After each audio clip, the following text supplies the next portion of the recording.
When the Queen of Sheba heard about the fame of Solomon and his relation to the name of the Lord, she came to test him with hard questions. Arriving at Jerusalem with a very great caravan with camels carrying spices, large quantities of gold, and precious stones, she came to Solomon and talked with him about all that she had on her mind. Solomon answered all her questions. Nothing was too hard for the king to explain to her. When the Queen of Sheba saw all the wisdom of Solomon and the palace he had built, the food on his table, the seating of his officials, the attending servants in their robes, his cupbearers, and the burnt offerings he made at the temple of the Lord, she was overwhelmed. She said to the king, "The report I heard in my own country about your achievements and your wisdom is true. But I did not believe these things until I came and saw with my own eyes. Indeed, not even half was told me. In wisdom and wealth you have far exceeded the report I heard. How happy your men must be! How happy your officials, who continually stand before you and hear your wisdom! Praise be to the Lord your God, who has delighted in you and placed you on the throne of Israel. Because of the Lord's eternal love for Israel, he has made you king, to maintain justice and righteousness."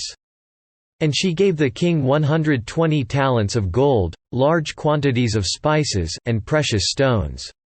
Never again were so many spices brought in as those the Queen of Sheba gave to King Solomon.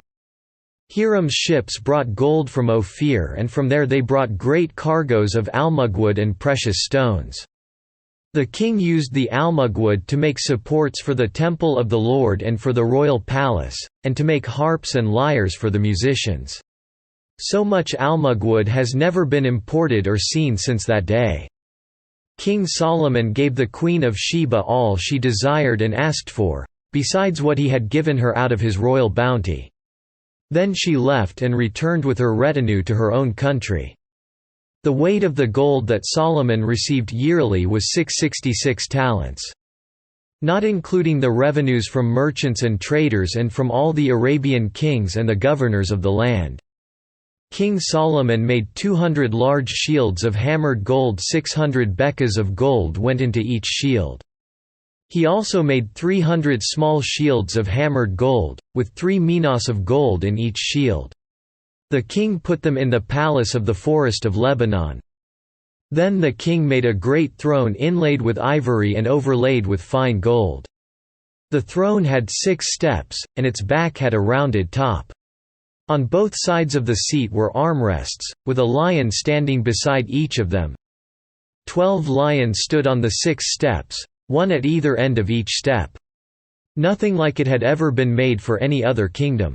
All King Solomon's goblets were gold, and all the household articles in the palace of the forest of Lebanon were pure gold.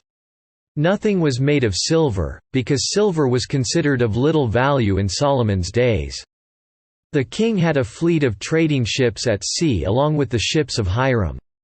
Once every 3 years it returned, carrying gold, silver and ivory, and apes and baboons.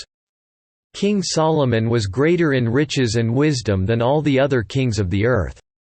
The whole world sought audience with Solomon to hear the wisdom God had put in his heart. Year after year, everyone who came brought a gift, articles of silver and gold, robes, weapons and spices, and horses and mules. Solomon accumulated chariots and horses. He had 1,400 chariots and 12,000 horses, which he kept in the chariot cities and also with him in Jerusalem. The king made silver as common in Jerusalem as stones, and cedar as plentiful as sycamore fig trees in the foothills. Solomon's horses were imported from Egypt, and from Kue the royal merchants purchased them from Kue. They imported a chariot from Egypt for 600 shekels of silver, and a horse for 150. They also exported them to all the kings of the Hittites and of the Arameans.